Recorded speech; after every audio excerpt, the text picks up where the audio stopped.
नमस्कार विद्यार्थियों, आज हम प्रथम वर्ष हिंदी साहित्य के विद्यार्थियों के लिए संत कबीरदास जी की साखियों के अंतर्गत विरह के अंग पर चर्चा करेंगे और विरह के अंग की एक साखी की व्याख्या को समझने का प्रयास यहाँ करेंगे। हम जानते हैं कि कबीरदास जी के साखी खंड के अंतर्गत जो दोहे हैं उनको उनकी विषय वस्तु के आधार पर अलग अलग वर्गों में बांटा गया है और इन वर्गों को अंग कहा गया है। जैसे इसके कुछ उदाहरण है: सतगुरु को अंग, सुमरन को अंग, विरह को अंग। इस प्रकार के इसमें कई तरह के अंग पाए जाते हैं जिनके अंतर्गत एक समान भाव के दोहों को हम पढ़ते हैं। तो पिछले कुछ कक्षाओं में हमने संत कबीर के विरह के अंग के दोहों पर बातचीत की है। आज आपके पाठ्यक्रम में निहित जो 12 दोहे हैं उन्हीं में से एक दोहे पर हम यहाँ बातचीत करेंगे।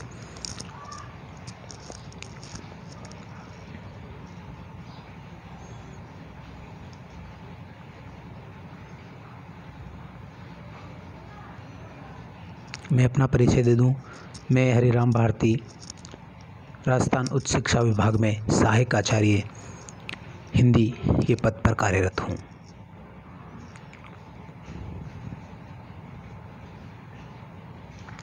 आज का दोहा आप देख रहे हैं।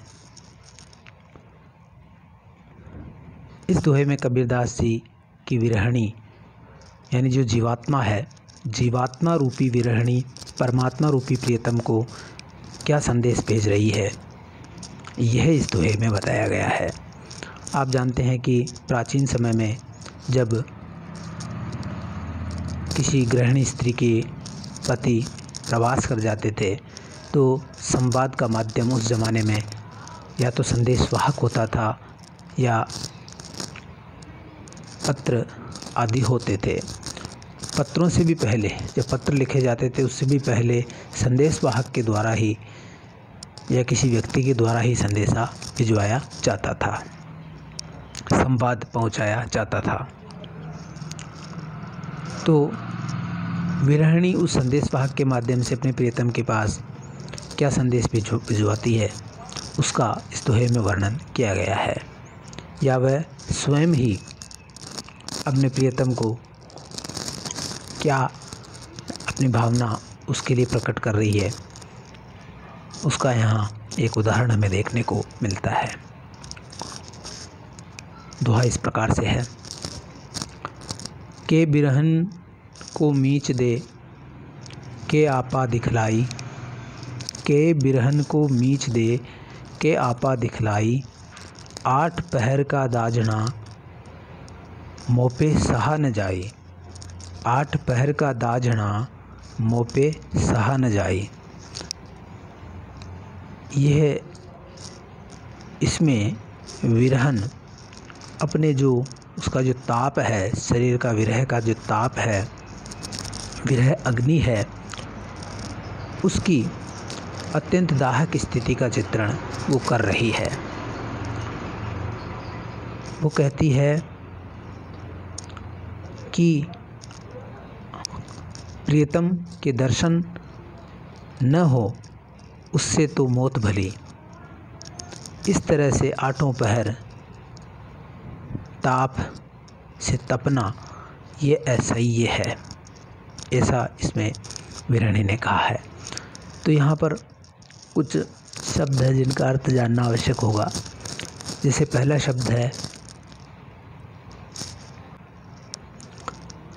शब्द है विरहन या के। पहला शब्द के ले लीजिए तो के का मतलब होता है या। के तो यह है, के वह है, यानी के का जो यहाँ के आया है उसका अर्थ है या, कि या तो विरहन को मृत्यु दो या फिर अपना निज स्वरूप दिखलाओ। यहाँ पर के का मतलब है या। दूसरा विरहन वह स्थिति है जिसका प्रियतम उससे दूर चला गया है, वो वियोगिनी है, उसका प्रियतम उससे दूर है, यानी प्रियतम से दूर रहने के कारण वह विरहिणी कहलाती है। अभाव का भाव यहाँ पर है। उसका घर सूना है, उसका मन मंदिर सूना है, उसको विरहिणी कहा जाता है। कुमीच, मीच शब्द का मतलब होता है मृत्यु। मीच शब्द का मतलब होता है मृत्यु, और मीच शब्द का मतलब होता है बंद होना, जैसे आंखें मीचना यानी आंखें बंद करना। और मीच शब्द का मतलब जब शरीर में से प्राण पखेरु उड़ जाते हैं तो आंखें बंद हो जाती है और सारी क्रियाएं बंद हो जाती है, तो उसे कह सकते हैं कि मीचना एक तरह से बंद होना या शरीर का रुक जाना, मृत्यु हो जाना, उसको मीच कहा जाता है। मीच को मृत्यु भी कहते हैं। आपा, आपा शब्द का मतलब है यहाँ पर अपना स्वरूप या निज स्वरूप या आत्मज्ञान, उसको यहाँ पर आपा कहा गया है।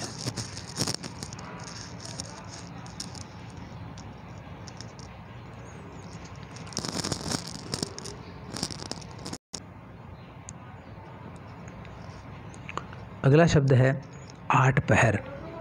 आप जानते हैं कि पुराने ज़माने में पहर के हिसाब से दिन को नापा जाता था। एक दिन में 4 पहर होते हैं और एक अहोरात्र में यानी दिन और रात दोनों मिलाकर जो समय होता है उसमें 8 पहर होते हैं। और आप जानते हैं कि एक पहर में, ये बहुत उपयोगी जानकारी आप लोगों के हो सकती है, एक पहर में 8 घड़ी होती है। एक पहर में 8 घड़ी होती है और एक घड़ी में 3 घंटे होते हैं। यह आपको याद रखने की महत्वपूर्ण बात है। पहर को कुछ लोग याम भी कहते हैं, 8 याम, 8 याम। और साहित्य में इसका प्रयोग कई रूपों से हुआ है। ऐसा कहा जाता है भाई कि दिन के पहर तो आसान है, लेकिन रात के पहर काटना बड़ा मुश्किल होता है विरहिणी के लिए। ऐसा कहा जाता है कि पहले पहर सब कोई जागे, रात्रि का जो पहला पहर होता है 9 बजे के बाद,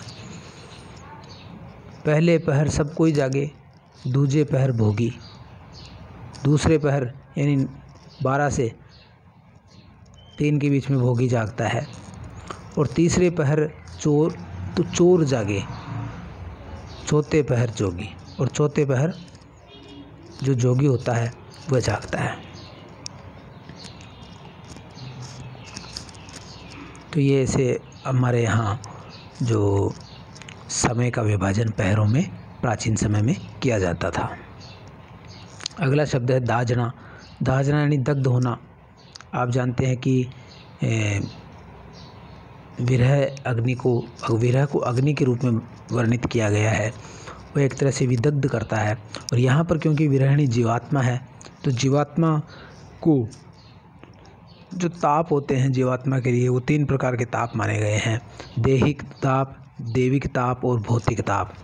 और इन तीनों तापों से जो मुक्ति मिलती है वह तभी मिलती है जब आत्मज्ञान होता है, निज स्वरूप का ज्ञान हो जाता है, तभी इन तापों से जीवात्मा को मुक्ति मिल पाती है, ऐसा कहा जाता है। तो यहाँ पर हमने मोपे यानी मोपे शब्द का मतलब होता है मुझसे सहा न जाए यानी सहन नहीं होता है। और दाजना यानी अभी जैसा मैंने बताया कि जीवात्मा का दैहिक, देविक और भौतिक तापों से विदग्ध होना, संतप्त होना, यही दाजना है। यहाँ पर इसका पहले सामान्य अर्थ हम समझ लें तो इसका सामान्य अर्थ यही है, वह अपने प्रियतम को संदेश भिजवा रही है। आप जानते हैं कि हमारा जो मध्यकालीन काव्य है उसमें संदेश काव्यों का बड़ा महत्व रहा है, और संदेश भेजने की जो क्रिया है उसका हमारे कवियों ने प्राचीन काल से ही बहुत अच्छा उपयोग किया है। जैसे कि संदेश रासक, एक पुराने ज़माने में ग्रंथ लिखा गया है संदेश रासक, जिसके लेखक अद्दमान या अब्दुल रहमान थे। उसमें भी इसी तरह से संदेश भेजे गए हैं। संदेश के माध्यम से, ये कबीर से पहले थे अद्दमान या अब्दुल रहमान, उन्होंने भी संदेश रासक नामक ग्रंथ में इसी प्रकार से विरहिणी के द्वारा अपने प्रियतम को संदेश भिजवाने की बात लिखी है। इसी तरह से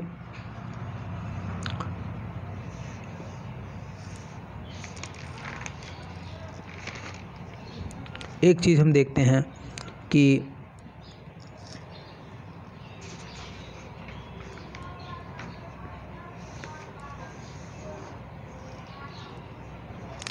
हमारे जो भारतीय साहित्य है उसमें प्रियतम परमात्मा को संदेश भेजने का वर्णन निर्गुण साहित्य में किया गया है, जिसमें जीवात्मा अपने प्रियतम परमात्मा को संदेश भेजती है।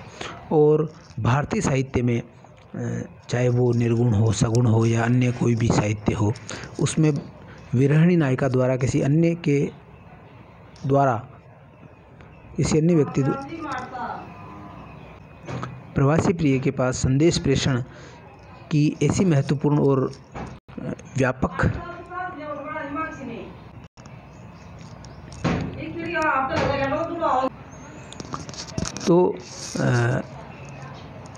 ऐसी एक कथानक रूढ़ी या इसको काव्य रूढ़ी हम कह सकते हैं कि इसमें कवियों ने विरहिणी के द्वारा संदेश वाहक के माध्यम से अपने प्रियतम को संदेश भेजने का वर्णन कई काव्यों में किया गया है।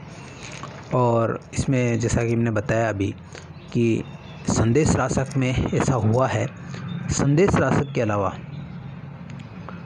जो ढोला मारू का दोहा है, ढोला मारू का दोहा में भी इसी प्रकार का वर्णन मिलता है। जैसे कि उसमें हम देखते हैं कि जो ढोला होता है वो नायक है और मारवाणी उसकी नायिका है। वो अपने प्रियतम को एक संदेश भेजती है। उसमें एक दोहा है, वो इस प्रकार से है कि पंथी एक संदेशड़ऊ लग ढोलई पहुँचाई, विरह महादव जागयऊ अग्नि बुझावई आई। बिल्कुल ऐसा ही भाव हम यहाँ यह समझने का प्रयास कर रहे हैं कि कबीर दास जी की जो विरह का अंग है उस पर पहले से चले आ रही काव्य रूढ़ियों का या पुरानी जो परंपराएं हमारे यहाँ रही है उसका बहुत व्यापक असर है। ऐसे ही भावों के दोहे आपको पुराने काव्यों में भी मिल जाते हैं। जैसे कि यहाँ पर जो मारवाणी का जो संदेश है ढोला के लिए, वो ये जीवात्मा का परमात्मा के लिए जो संदेश है उससे मिलता जुलता ही है। वहाँ वो कह रही है कि हे राहगीर, तुम एक संदेशा ढोला के पास पहुँचा दो और उनसे कहो कि विरह महादव जागे हो, कि महादावाग्नि के रूप में ये विरह जाग रहा है और इस अग्नि को आप ही बुझा सकते हैं। अग्नि बुझा वही आई।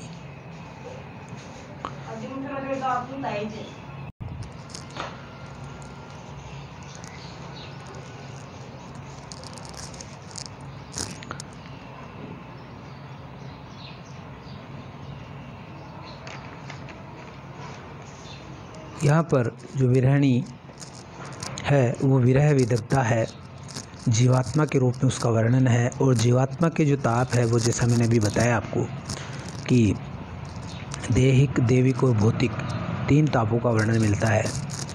इसमें जीवन के सारे दुख आ जाते हैं और इसी से जीवात्मा विदग्ध है और उसकी इस विरह अग्नि को प्रियतम परमात्मा ही बुझा सकते हैं। इतनी वो विदग्ध है कि प्रियतम के अभाव में परम शीतल गुण वाली वस्तुएं भी, जैसे कि चंद्रमा, चांदनी, शीतल सर्द हवा, फुहारें, वर्षा की फुहारें, उसके हृदय की अग्नि को कम नहीं करती अपितु और तीव्र कर देती है। लोक उत्सव त्योहारों का जो हर्ष उत्साह होता है वह उसके हृदय की वेदना को और बढ़ा देती है। इस प्रकार उसको 8 ही पहर उसके भीतर विरह अग्नि जलती है और वह उसको असह्य है, इसलिए वो कह रही है कि आप या तो मुझे अपना निज स्वरूप दिखाइए अथवा मुझको मृत्यु दे दीजिए। मृत्यु की वो मांग कर रही है कि मृत्यु दे दीजिए या फिर निज स्वरूप अपना दिखा दीजिए, क्योंकि ये जो विरह है ये साक्षात मृत्यु के समान ही कष्ट दे रहा है। यहाँ पर आपा शब्द जो आया है उसका मतलब होता है आत्मस्वरूप, क्योंकि जीवात्मा आत्मा का रूप है और ईश्वर परमात्मा का रूप है। उनके बीच में भ्रम का पर्दा है, एक दूसरे को देख नहीं पा रहे हैं। वो आसपास ही है, बिल्कुल साथ साथ ही है। आत्मा परमात्मा से अलग नहीं है और परमात्मा आत्मा से अलग नहीं है, लेकिन वो दिखाई नहीं दे रहा है। तो जब तक मैं नहीं मिट जाता, अहम भाव नहीं मिट जाता है, तब तक वह दिखाई नहीं, आप स्वरूप निज स्वरूप दिखाई नहीं देता है। तो उसी की वो बात कर रही है कि आप मुझे अपना आपा यानी निज स्वरूप दिखा दीजिए।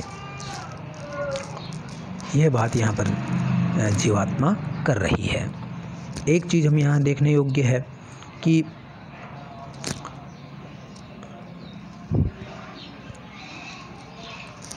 जो विरहिणी जो होती है, जिसकी लगन अपने प्रियतम से लगी होती है, और एक जो जोगी होता है जिसका योग अपने परमात्मा से हो रखा है होता है, वह आठों पहर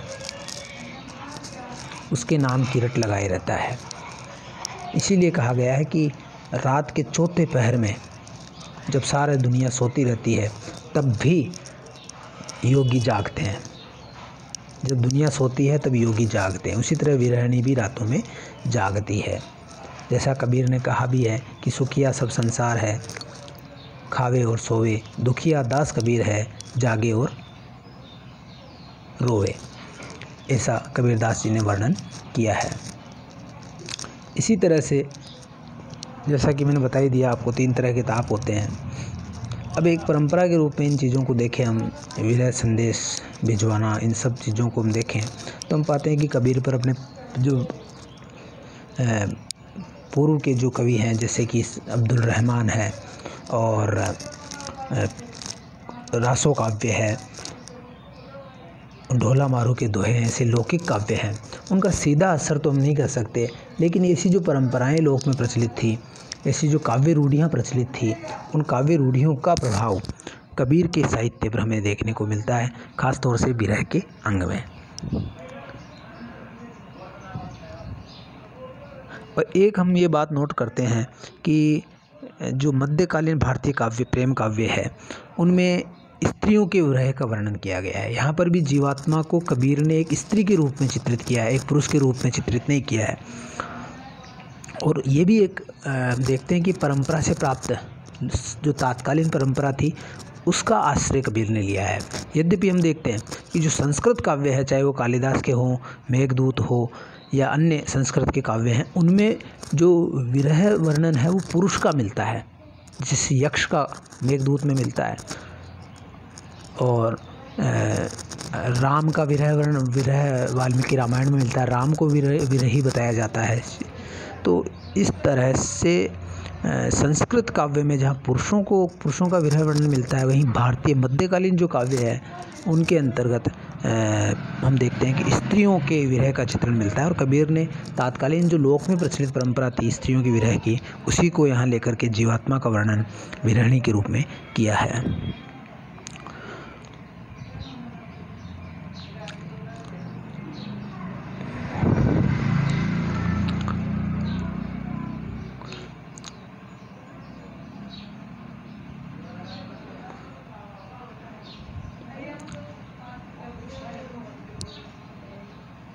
यहाँ जो आपा की बात हुई है कि के आपा दिखलाई, उसको मृत्यु से महत्वपूर्ण माना गया है। संतों का ये मान्यता रही कि जीवित मरण यानी जीते जी मर जाना एक बड़ी उपलब्धि मानी गई है। जीते जी आत्मस्वरूप का ज्ञान हो जाना एक बड़ी उपलब्धि है। उसी की बात यहाँ कबीर कह रहे हैं कि आपा दिखलाई।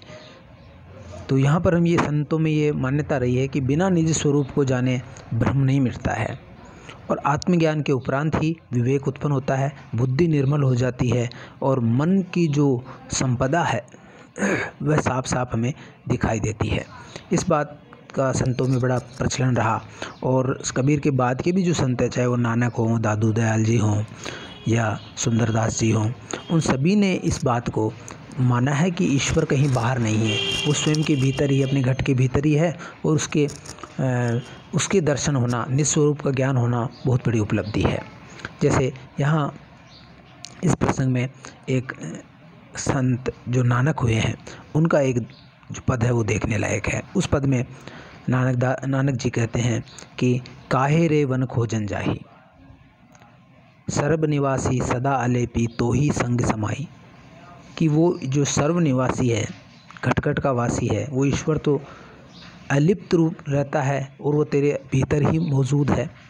पुहुप मध्य जिहु बास बसत है, मुकुर माही जैसे छाई। कि जैसे पुष्पों के मध्य बास यानी सुगंध बसती है, लेकिन वो दिखाई नहीं देती है, अलिप्त रहती है। जैसे मुकुर जो होता है, दर्पण होता है, उसके भीतर प्रतिबिंब दिखता है, लेकिन उसको हम पकड़ नहीं सकते प्रतिबिंब को। उसी तरह से ईश्वर हमारे भीतर ही मौजूद रहता है, लेकिन जब तक भ्रम का पर्दा नहीं मिटता है तब तक वह दिखाई नहीं देता है, उसका ज्ञान नहीं होता है। और जब ज्ञान हो जाता है तो वो निज स्वरूप कहलाता है। तोरा मन दर्पण कहलाए, ऐसा भी कहा जाता है।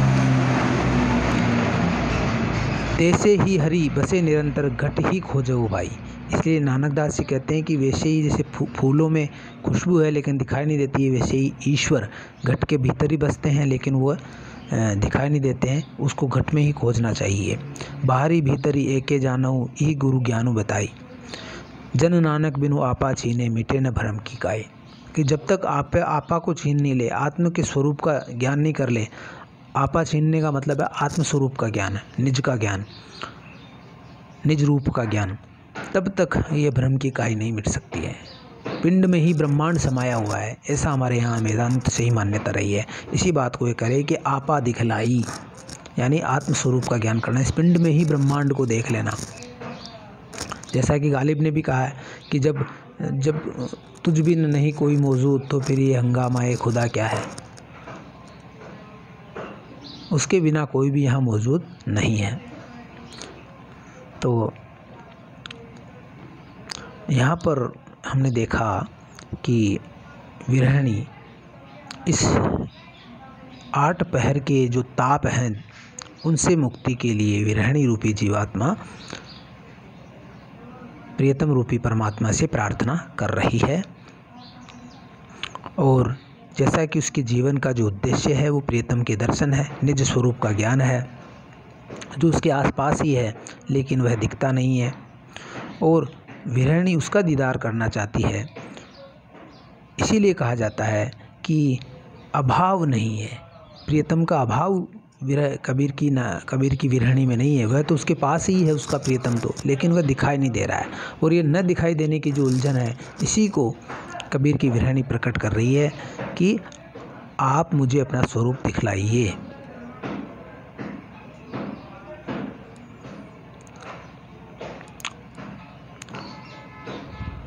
अपने आप को जानना ही कबीर की विरहिणी का उद्देश्य है। ऐसा हम इस साखी में देखते हैं।